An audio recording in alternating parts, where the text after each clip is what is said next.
Bienvenue à tous sur votre émission Afrique Libre. Et comme vous le savez, Afrique Libre, c'est une émission qui parle sur l'actualité politique africaine et diasporique.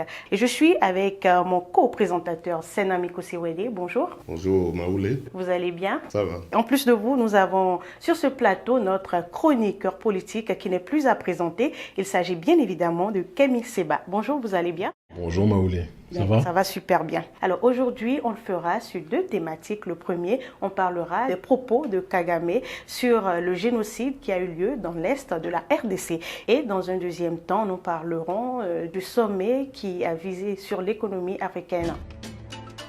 Le président rwandais Paul Kagame, dans son interview donnée sur RFI et France 24 récemment, a nié en bloc que des crimes ont été perpétrés dans l'Est RDC, mais surtout la participation du Rwanda dans ces 10 crimes. Ce qui a d'ailleurs entraîné une vague d'indignation générale, dont celle du président congolais Félix Tshisekedi.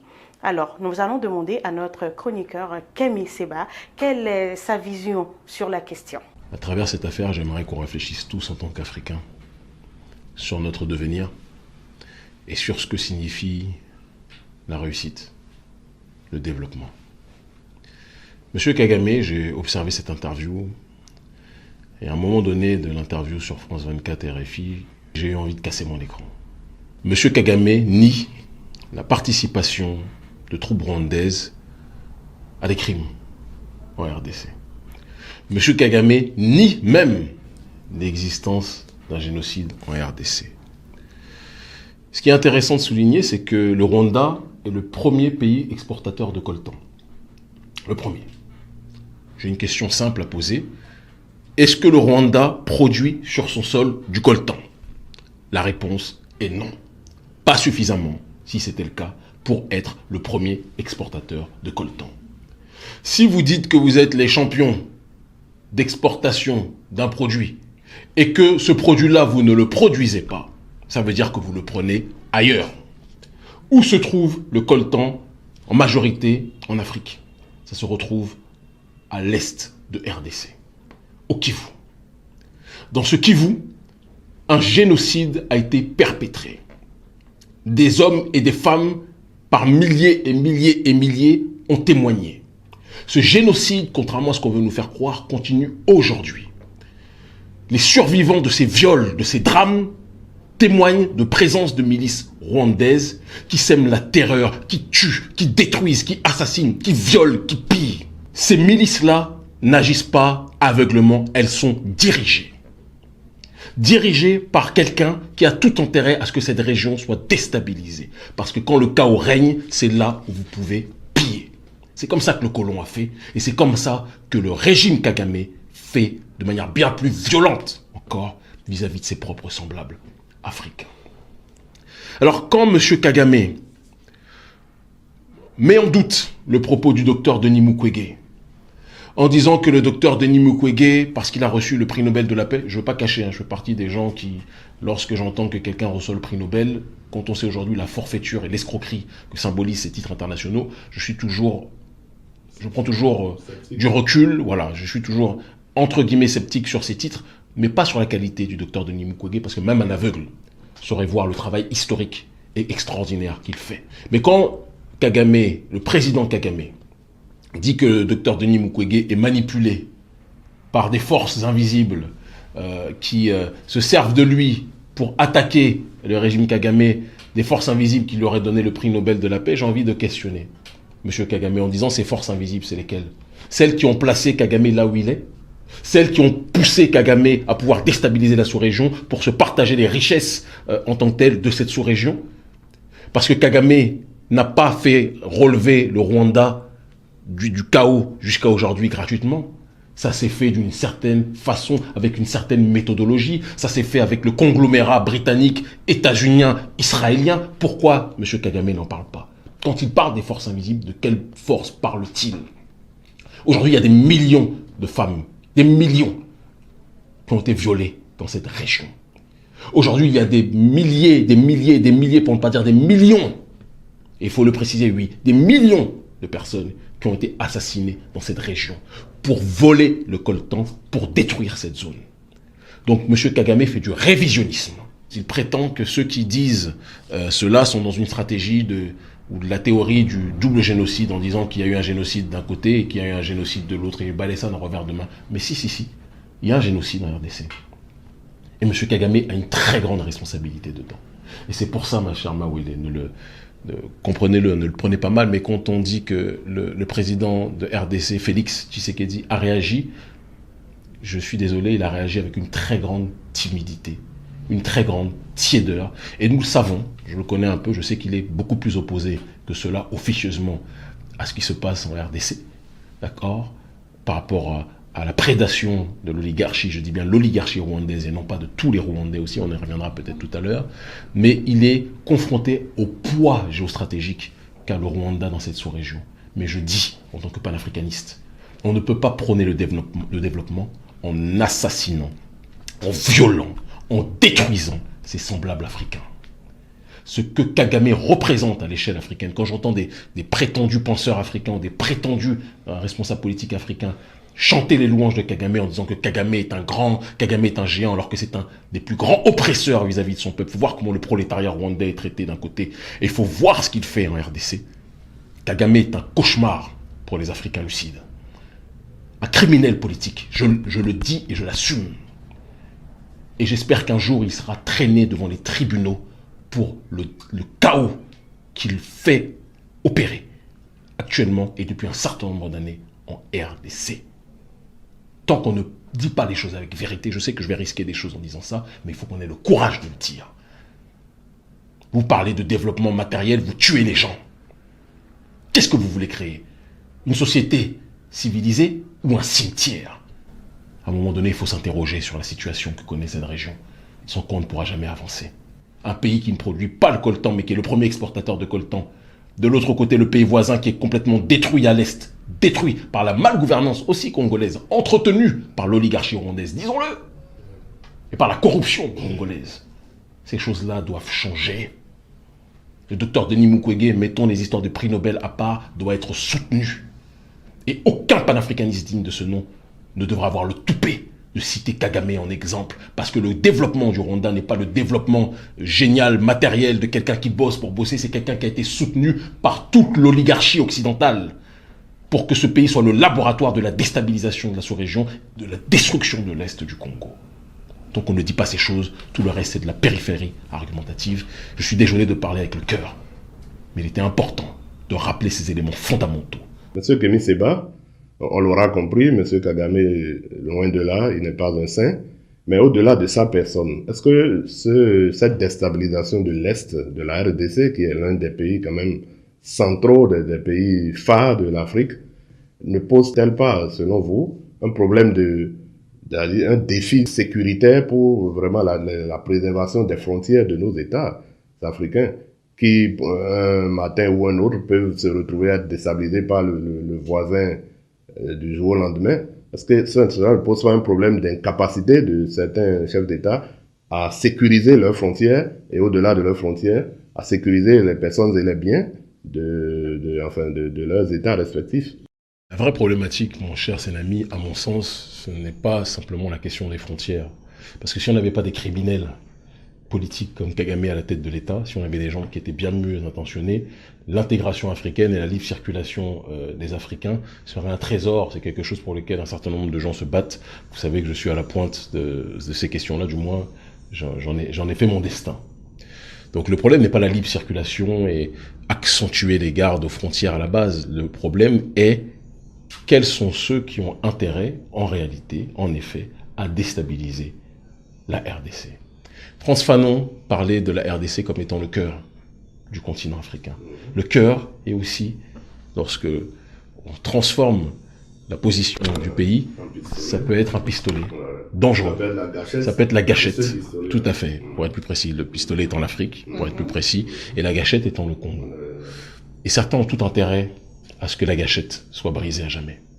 Le Congo, en termes de ressources minières et naturelles, les gens se sont, excusez-moi le terme, émoustillés de manière très fragile sur le film Black Panther, d'accord, paix à l'âme de Chadwick Boseman, hein, paix à l'âme de ce frère, mais le vrai Wakanda, à la base, C'est l'Afrique de manière générale, mais la capitale de Wakanda serait la RDC. Parce que les ressources minières de la RDC peuvent donner l'heure à toute l'humanité dans sa globalité. Et c'est d'ailleurs ce qui se fait en réalité. Sauf que ce ne sont pas les Africains qui peuvent en profiter. Le vrai problème, c'est que l'oligarchie occidentale a toujours été, dans sa dynamique d'analyse prospective, dans une stratégie de remettre à jour, et ça c'est quelque chose qu'il faut lui reconnaître en termes de qualité et de talent, remettre à jour ces mécanismes de domination. Et donc ces stratégies diverses de domination sont toujours renouvelées en fonction de leur analyse de la société qu'ils veulent viser. Ça c'est quelque chose qu'il faut qu'on reconnaisse aux prédateurs, aux pilleurs. L'Africain souvent se contente de voir quand l'oligarchie occidentale est toujours dans une dynamique de prévoir. Et celui qui prévoit a toujours plus d'avance que celui qui ne se contente que de voir. Et donc il faudrait tôt ou tard que les Africains soient beaucoup plus dans l'analyse prospective. Pour comprendre ceux qui bénéficient de ce chaos, il faut comprendre quels sont ceux qui ont bénéficié clairement du génocide au Rwanda. Parce qu'il y a des gens qui ont bénéficié de ce génocide. Il y a eu des bénéficiaires occidentaux à ce génocide au Rwanda, d'accord ? Il y a eu des bénéficiaires africains, d'accord, qui sont encore là aujourd'hui, plus que jamais. Chose qu'on ne dit pas assez. Qu'on ne dit pas assez, qui ont bénéficié de ce génocide et qui ont un pouvoir très important dans la sous-région grâce à ce génocide. J'en ai déjà dit beaucoup. Par rapport à cette situation, c'est en comprenant le mécanisme de ce génocide au Rwanda que l'on peut comprendre ce qui se passe là-bas. Parce que les bénéficiaires du génocide au Rwanda sont les mêmes qui sont en train d'opérer un génocide à l'est de RDC. Si on ne comprend pas cette équation, il vaut mieux éteindre sa télé, fermer ses livres et aller se reposer. Une civilisation est détruite par l'extérieur que si elle est rongée de l'intérieur.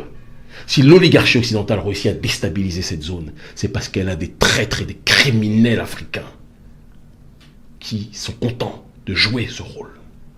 Et donc, nous autres, de cette jeunesse africaine, on doit arrêter, dès qu'on entend parler parfois de développement, dès qu'on entend parler de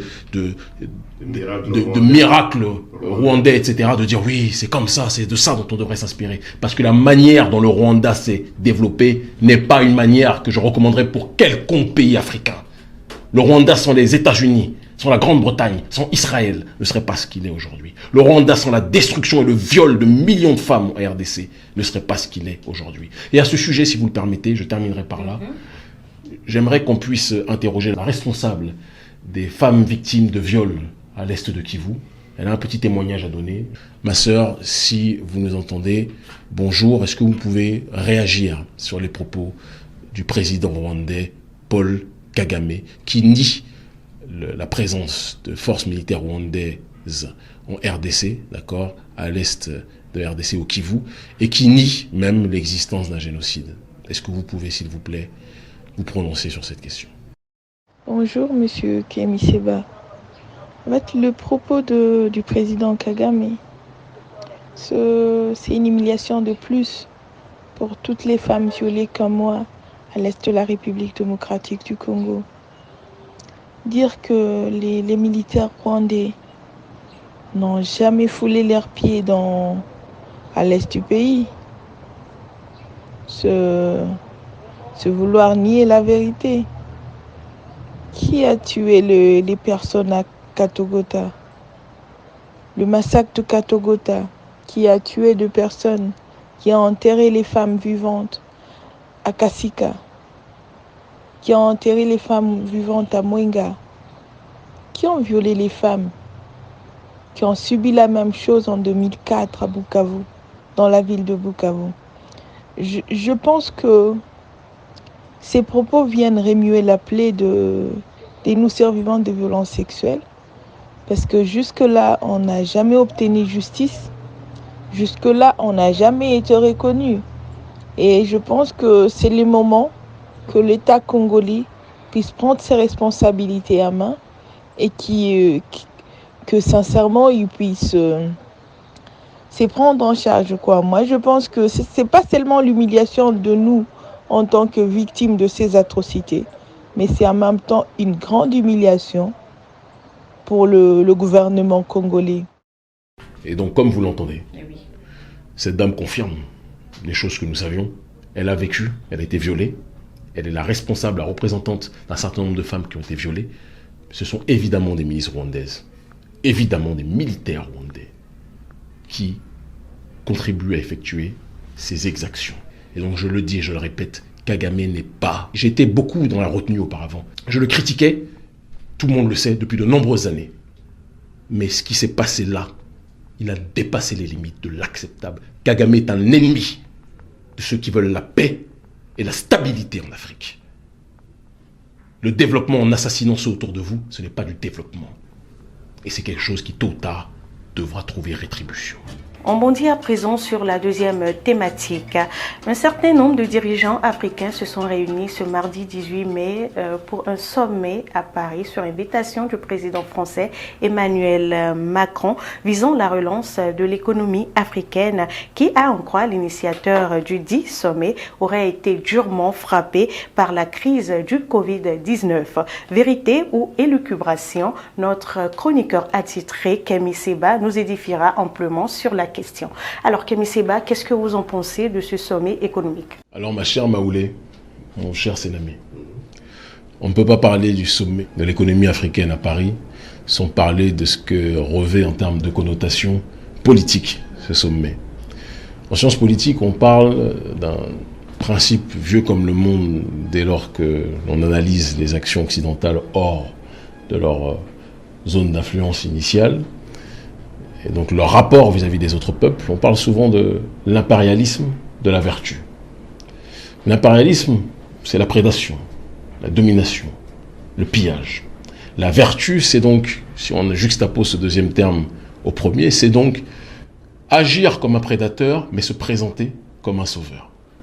C'est la démarche caractéristique de l'organisateur de ce sommet de l'économie africaine, qui est notre cher ami Emmanuel Macron, qui dit qu'il veut sauver les populations africaines qui souffrent du Covid, ce qui est assez intéressant quand on sait que les pays les plus touchés par ce Covid ont été très clairement les nations occidentales. Emmanuel Macron n'a pas été capable de régler la crise en France. Le degré de détestation du président Macron par rapport à la gestion de la crise en France bat des records. Mais ce même Macron veut sauver des gens qui ne lui ont rien demandé, d'accord, et se présente donc comme le sauveur de ces populations égarées que seraient les populations africaines. Donc il est important de préciser que sur 54 chefs d'État, simplement 18 sont venus. Ce qui sous-entend quand même que malgré toutes les critiques qu'on peut apporter à bon nombre de dirigeants africains, une grande partie commence à se dire que la France, qui n'arrive pas à se sauver elle-même, ne peut pas avoir l'arrogance de venir donner des leçons au reste des pays africains. Ça, c'est un premier point important. L'autre point, c'est que derrière la stratégie de Macron se cache un mécanisme particulier, mais qui en même temps a été tellement usité par l'oligarchie d'Occident, qu'il est important que la population africaine puisse l'intégrer complètement, et donc par conséquent, voir de loin venir les forces prédatrices occidentales vis-à-vis de leur rapport aux Africains. On parle de dette, on parle de la possibilité d'offrir les DTS, ce qu'on appelle les droits de tirage spéciaux, qui sont l'équivalent d'une planche à billets offerte, entre guillemets, par le FMI aux populations africaines, ou du moins aux dirigeants africains, soyons aussi précis. Donc on parle de 650 milliards de dollars alloués à travers ces DTS, entre guillemets, pour le monde. Et quand on parle de monde, on sait très bien qu'une minorité pense représenter le monde. Et de 33, voire 34 milliards, tout dépend des différents chiffres qui ont été énoncés, d'accord, qui sont alloués aux Africains.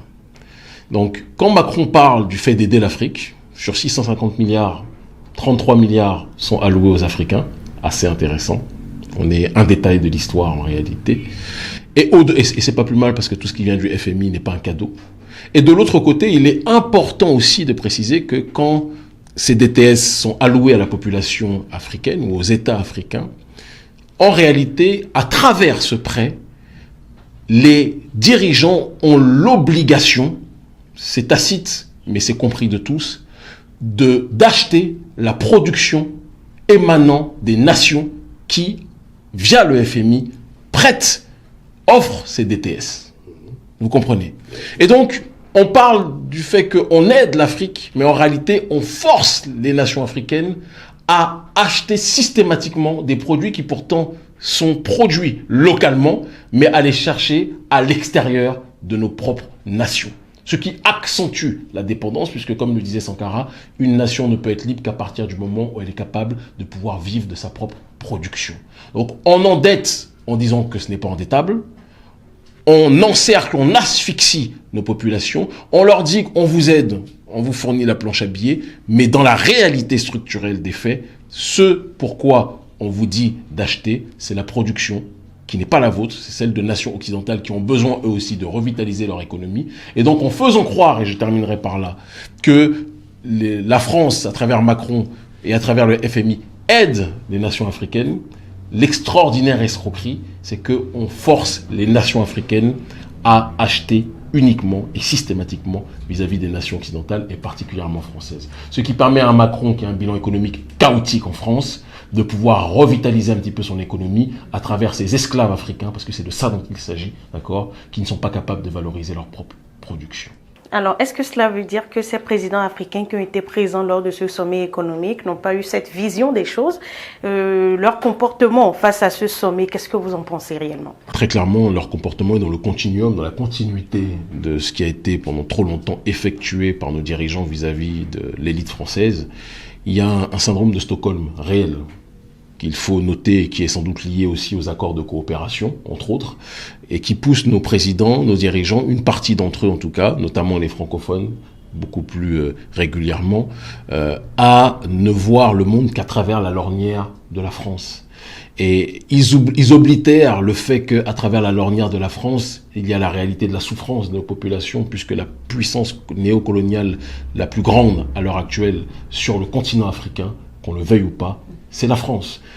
Et sur un certain nombre de sujets, une sorte de strangulation par le terrain économique à travers le franc CFA, à travers les bases militaires, à travers la politique de prétendue coopération qui aura été une politique de cooptation. On se retrouve dans une situation où aujourd'hui, n'importe quel dirigeant lucide comprendrait que la France est une pieuvre et non pas un ami. Malheureusement, on a des dirigeants qui ont aussi un certain nombre d'avantages à travers justement cette collaboration, cooptation avec la France. Et ceux qui sont simplement désavantagés, c'est la majorité de la population, le prolétariat africain. Au-delà de la France, est-ce que vous ne pensez pas que les pays africains également ont quand même néanmoins besoin de financer leur développement? Et je disais donc au-delà de la France, ont besoin d'institutions de Bretton Woods telles que le FMI, le Fonds monétaire international, pour leur allouer des sous afin de financer leur développement. Et d'ailleurs, les pays développés, dont la France, recourent aussi à ce même FMI pour le financement de son développement. Et on parle aussi d'un diagnostic de 2,1% du PIB africain qui aurait connu de recul suite à la crise de Covid-19. Donc, est-ce que la France mise hors du jeu?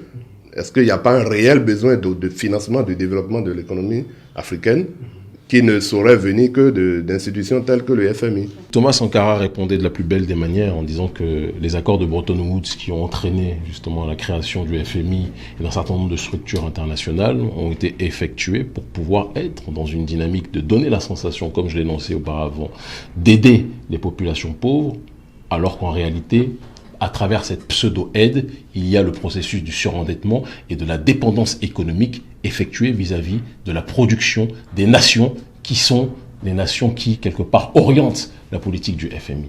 Le FMI n'est que la résultante de ce qui s'est passé après la guerre mondiale.